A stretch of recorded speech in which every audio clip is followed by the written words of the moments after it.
Bien, lo prometido es deuda. Le vamos a preguntar a Paola sobre la imagen de los gestores, ¿no? Tanto a nivel nacional, provincial o municipal. Me decía fuera de cámara que no tenés en el último trabajo, que es un trabajo en todo el país, obviamente no hay números concretos ni de Córdoba, la provincia, ni de Córdoba, capital provincial, ciudad de Córdoba.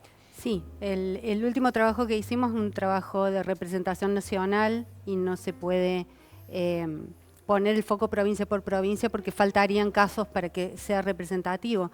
Pero creo que se cumplen las generales de la ley de lo que está sucediendo en todos los países del mundo. Todos los presidentes o mandatarios han bajado su nivel de gestión y algo adelantaba en el primer bloque, ¿no?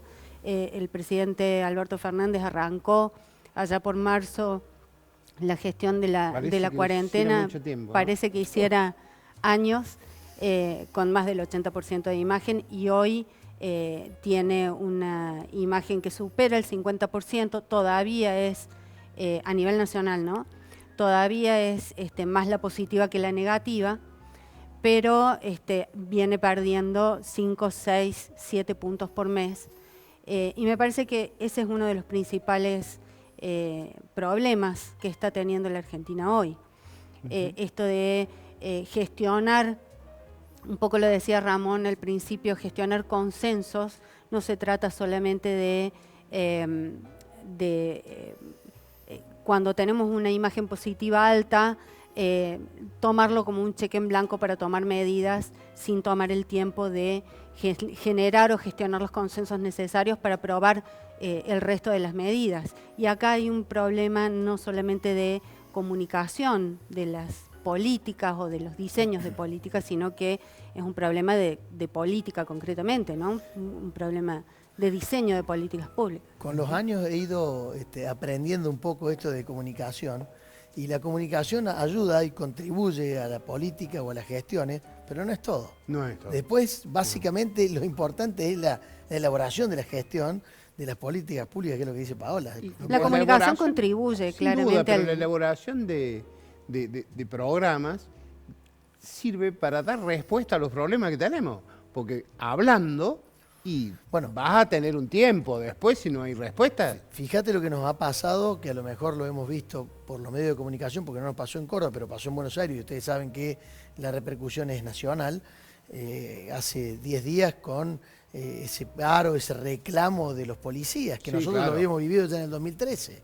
Y eso evidentemente, por más que salga Bernie y en términos de comunicación sea bueno, después la realidad es otra cosa totalmente distinta.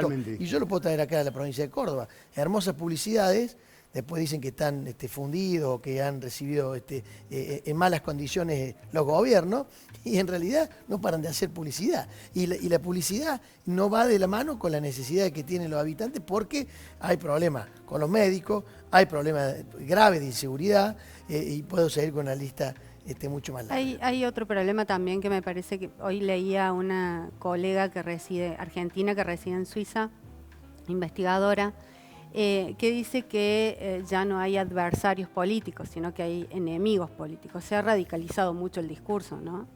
De los oficialismos y de las oposiciones. Ella investiga los gobiernos a nivel latinoamericano, no solamente la Argentina. Y creo que estamos frente a un fenómeno de esas características, ¿no? Hay primero una radicalización del discurso político que repercute, que impacta directamente en la opinión, en la conversación política. Pero también hay un malestar de la ciudadanía con la representación política, ¿no? Y lo estamos viendo en Colombia, Perú, Ecuador, Chile. Digo, estamos frente a un debate a replantearnos cuestiones de la democracia que seguramente vamos a tener que ponernos a discutir cuando termine todo esto. Y yo quiero agregar una sola cosa, que no quede contradictorio con lo que decía al comienzo. Yo insisto, con 48 años que tengo, me niego terminantemente a que continuemos con la grieta en este país. Pero la verdad, si no hay señales del otro lado, es decir, desde el mismo gobierno, en términos de buscar diálogo, y vos ves todas las cosas que todos los días van llevando adelante, y acá no te queda otra que empezar a construir una alternativa que sea superadora para que en el próximo turno electoral uno pueda ofrecerles esa alternativa a la gente, porque en definitiva... Vengamos a Córdoba, Perdón. un segundo. Vengamos, ¿con Schiaretti hablan? Nosotros hablamos una vez que nos invitó a los presidentes de los partidos de la oposición. Yo soy presidente del Comité Central de la Unión Cívica Radical a nivel provincial.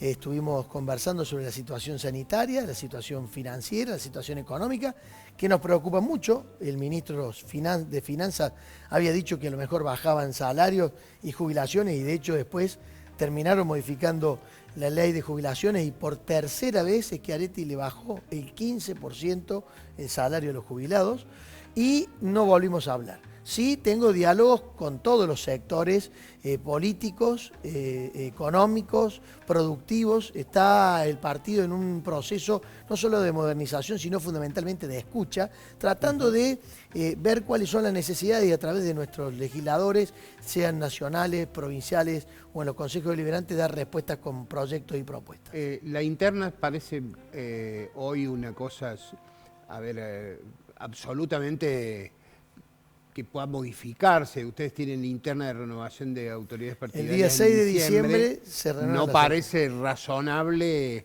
habilitar colegios, convocar tanta gente, o pueden llegar a tener muy pocos votantes, no sé.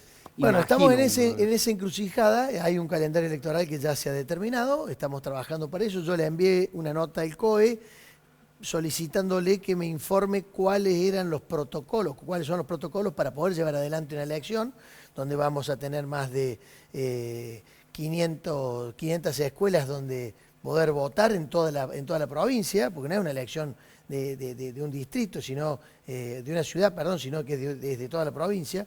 Eso trae aparejado ver qué es lo que sucede con la pandemia y con lo sanitario.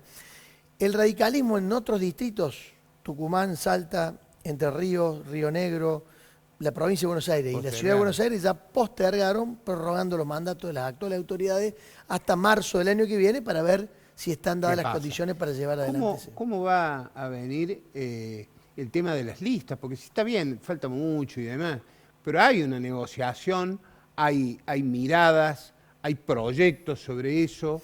Mira, ¿cómo se vuelven a sentar Negri y Mestre después de los problemas que hubo en la anterior elección? Hemos venido trabajando durante estos últimos meses a través del Zoom, en distintos encuentros. Tenemos un foro donde concentramos la representación legislativa, aquellos que tienen la representación nacional, la provincial y la municipal. Hay capacitaciones de manera permanente. El viernes pasado estuvo Andrés Malamud, que es un politólogo sí, claro, muy reconocido. Hace poco le hicimos una nota. Una capacitación, con lo cual ahí participa, por ejemplo, Mario. Por supuesto que hay cosas que terminar de pulir, pero yo lo que creo es que nosotros tenemos que trabajar fundamentalmente en tratar de lograr una unidad, de fortalecerlo al radicalismo, de tener claro qué es lo que queremos. Yo soy un dirigente que aspira a tener el poder. A mí no me interesa un cargo público. Es más, yo podría ser legislador hoy, porque así lo establecía la ley provincial. O me podría haber sumado en la boleta de diputados nacionales que el presidente Macri en su momento me ofreció. Yo dije que no, porque cumplo con mi palabra. Yo quería ser gobernador, y si no era gobernador no era nada. Estoy en mi estudio jurídico, trabajo ahí, llevo adelante mis actividades en la profesión y partidariamente conduciendo el partido. Mientras tanto, creo que si el radicalismo se fortalece, tiene la idea clara de empezar a pensar en las propuestas para volver a enamorar a los cordobeses, para que haya un cambio, porque tampoco está bueno que hacemos por Córdoba, ya lleva 21 años, esté 24 años al frente del gobierno. Es necesaria la alternancia de manera permanente en todos los ámbitos, no que se enquisten. Para eso tenemos que trabajar fuertemente en dejar de lado los egos, en ser muy generosos, en buscar la unidad, fortalecer el radicalismo, y después yo creo que con el radicalismo solo no nos alcanza. Yo tengo vocación frentista y creo que hay que sumar a otros sectores. La elección de medio término, si efectivamente se realiza, es una gran oportunidad para eso, pero hoy hablar de candidaturas, porque vos antes preguntaste si estábamos pensando en candidaturas, yo creo que es demencial. Hoy hablar de una candidatura, cuando la gente se muere, cuando la gente se enferma, cuando la gente no tiene para pagar los salarios de aquellos que trabajan en sus empresas, cuando el monotributista, el que trabaja en la economía irregular, el autónomo, etcétera, etcétera, etcétera, no tiene para comer, es muy difícil que nosotros estemos hablando de candidaturas. Creo que tenemos que tener los pies sobre la tierra, tener mucha empatía, escuchar, ponernos en el lugar del otro y fundamentalmente gestos de solidaridad. Y termino con esto. Mañana, en Casa Radical, al frente del Patio Olmos, al frente de la ex Plaza Vélez Arfield, de 8 a 13, la Unión Cívica Radical de la provincia abre sus puertas con todo un protocolo para todas aquellas personas que quieran ir a donar sangre, que este es uno de los problemas que está teniendo el sistema sanitario, plasma, junto con el Banco Central de Sangre que tiene la provincia, y de esta manera poner el partido a disposición y poder ayudar con un granito de arena. Repetí el horario, por favor. De 8 a 13, el día de mañana, 21 de septiembre, casualmente el Día del Estudiante, el Día de la Primavera. Bueno, nosotros queremos homenajearlo de esa forma, poniendo a disposición la estructura que tiene el radicalismo, de la misma manera que lo hicimos cuando hablamos con el gobernador. Yo le puse a disposición los más de 470 espacios físicos que tiene el radicalismo, es decir, los comités, para que los utilicen para lo que les haga falta en el marco de la pandemia. Veía que la semana pasada había una información que en Chilecito se habían quedado sin cama en el hospital, y en una iglesia habían tabicado toda la iglesia y ahí estaban algunas camas críticas. Bueno, el radicalismo está a disposición para lo que sea.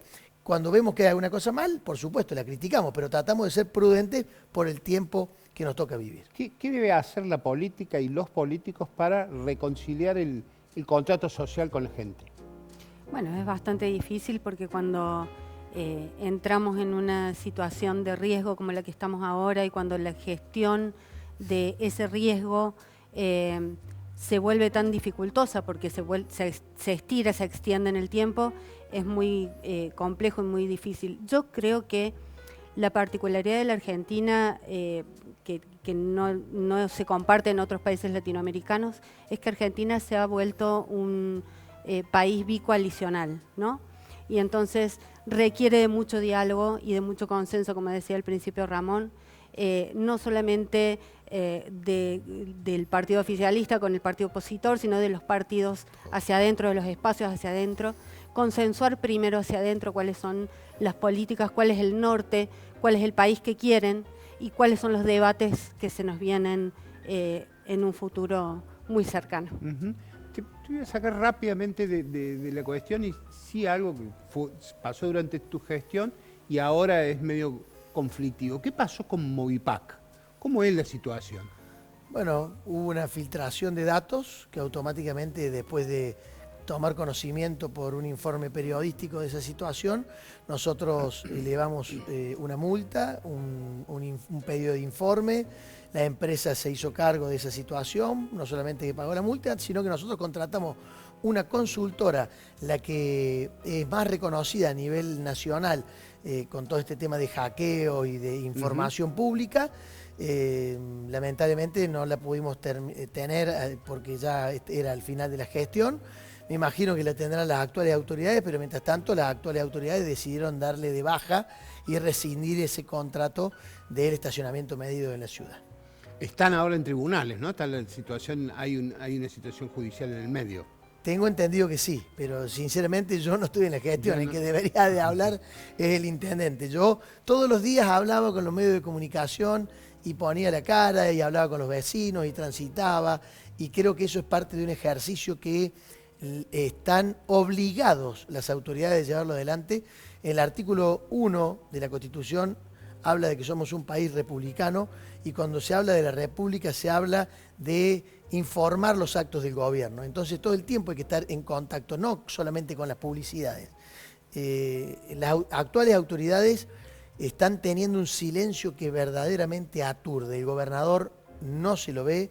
Yo no, y te pregunto a vos, me pongo al revés, como periodista, ¿hace cuánto que no le hacen una entrevista cara a cara agenda abierta al gobernador e inclusive al intendente, que gobierna hace más de 9 meses y si se lo ha visto 5 veces en algún medio de comunicación es mucho.